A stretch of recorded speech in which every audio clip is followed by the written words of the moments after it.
Make des pauses. Cherchez vous-même la solution avant de regarder la correction. Bonne vidéo.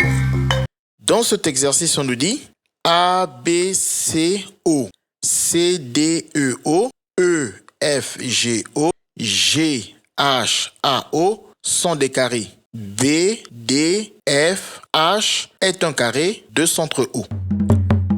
Pour la question A, on nous dit quelle est l'image du triangle ABC, ici en vert, dans les cas suivants. Donc nous commençons par le premier cas, par la rotation de centre O d'angle 90 degrés qui mène G en E. Donc déjà le point O facile à trouver, angle 90 degrés, comme nous avons des carrés, nous avons pas mal d'angles de 90 degrés, donc le droit. Et donc, on nous dit la rotation va mener G en E. Donc, le point G est là, le point E est là. Et on veut tourner d'un angle droit. Donc, on voit que c'est une rotation dans ce sens. On est bien dans le sens positif, dans le sens anti-horaire. Donc, on doit trouver l'image du triangle ABC par cette rotation. Pour trouver l'image d'un triangle par une transformation telle qu'une rotation, il faut trouver l'image de chacun des sommets de ce triangle. Donc, on va trouver l'image de A par cette transformation, B par cette transformation et de C aussi par cette transformation. On commence. Alors, je pars du point A et je dois faire une rotation de centre O d'angle 90 degrés dans le même sens de G vers E, c'est-à-dire dans le sens anti-horaire. Donc, si je pars de A et je tourne, j'arrive en G. Donc, on voit déjà que le point A a pour image le point G. Donc, je peux déjà noter G ici. Et ensuite,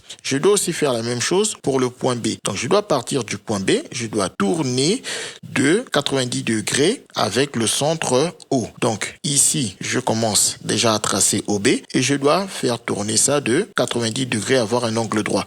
Donc, le plus simple, c'est de commencer à tracer un segment ici. Donc, ça va plutôt être la diagonale et comme ça, j'obtiens mon angle droit. Donc, ici, on voit bien que les deux distances OB et OH sont égales parce que ce sont les diagonales de deux carrés qui ont les mêmes dimensions.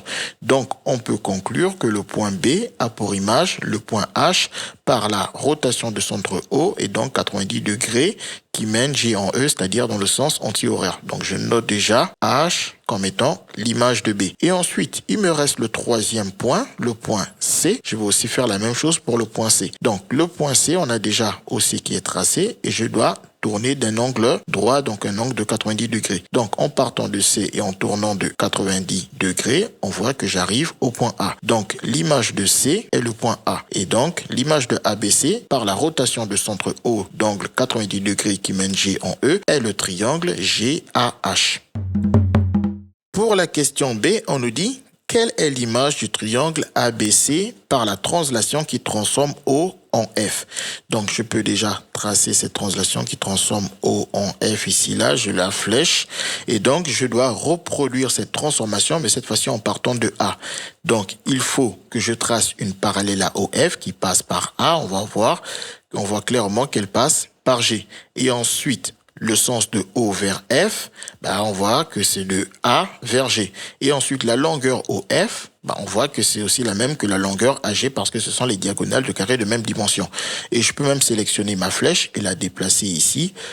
Voilà. En mettant le début de la flèche en A et la pointe en G, on voit bien que l'image de A par cette translation est le point G. Donc, je peux déjà noter G comme image du point A par cette translation.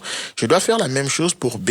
Donc, si je reprends la même flèche et je me mets en B, donc on voit que les mêmes conditions sont respectées.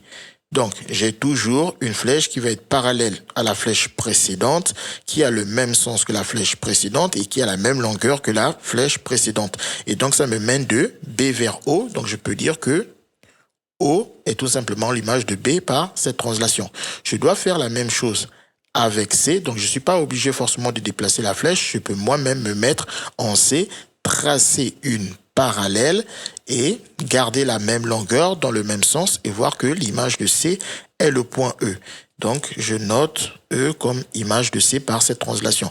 Donc, le triangle ABC a pour image le triangle GOE par la translation qui transforme O en F. Pour la question C, on nous dit quelle est l'image du triangle ABC par la symétrie axiale d'axe AE? Donc pareil, on va faire l'image de chacun des sommets de notre triangle par cette symétrie axiale. Donc déjà, je repère l'axe AE et je dois faire l'image de chacun des sommets de mon triangle ABC. On commence par le sommet A, il est déjà sur l'axe, donc comme A est sur l'axe de symétrie, alors A est sa propre image. Donc je note déjà que l'image de A, c'est A par la symétrie axiale d'axe AE. Maintenant, je dois trouver l'image de B. On a dit pour trouver l'image de B par une symétrie axiale, on se place en B, on trace la perpendiculaire à cet axe de symétrie, voilà, qui passe par B. Et ensuite, au compas, je prends ma longueur entre le point que j'obtiens avec l'intersection, l'axe de symétrie et ma perpendiculaire. Je prends cette longueur et je la reproduis de l'autre côté à l'aide du compas. Donc, on voit que cette longueur correspondra exactement à celle-ci. Et donc, le point que l'on obtient ici, c'est le point H, et c'est ce point H qui va être l'image du point B par la symétrie axiale d'axe AE. Donc, je note déjà H comme image de B. Et ensuite, il me reste l'image du point C. Donc, je refais exactement la même chose pour le point C. Donc, je me place en C, je trace la perpendiculaire à l'axe de symétrie.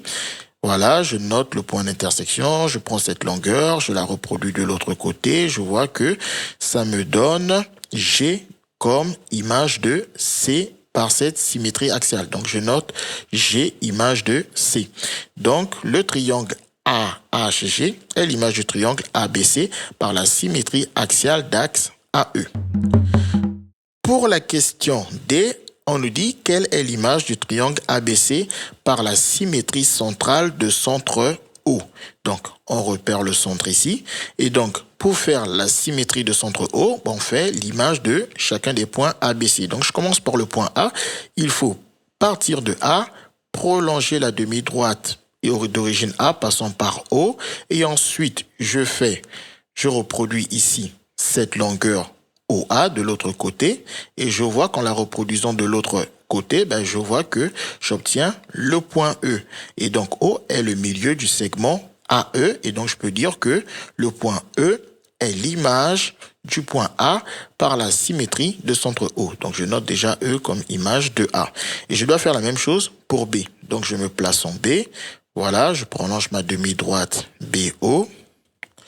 Voilà, j'obtiens le point F tel que le point O va être le milieu du segment BF. Parce que ici, ce sont les diagonales de carrés de même dimension, donc elles ont les mêmes longueurs. Et donc, je peux dire que F est l'image de B par la symétrie centrale de centre O. Donc, je note déjà F ici. Ensuite, il me reste le point C. Le point C, si on a compris les précédents, c'est évident. Ici, je me mets en C. Je trace la demi-droite d'origine C passant par O. Et voilà, j'obtiens le point G tel que O va être le milieu du segment CG. Donc, une fois que j'ai obtenu ça, ça prouve que C a forcément pour image G par cette symétrie centrale de centre O. Voilà, donc je note l'image de C qui est G. Donc, j'obtiens que le triangle EFG est l'image du triangle ABC par la symétrie centrale de centre O. Les mathématiques, ce n'est pas juste la mémorisation de l'application de cours. Ça nous aide à comprendre le monde qui nous entoure et à prendre des décisions.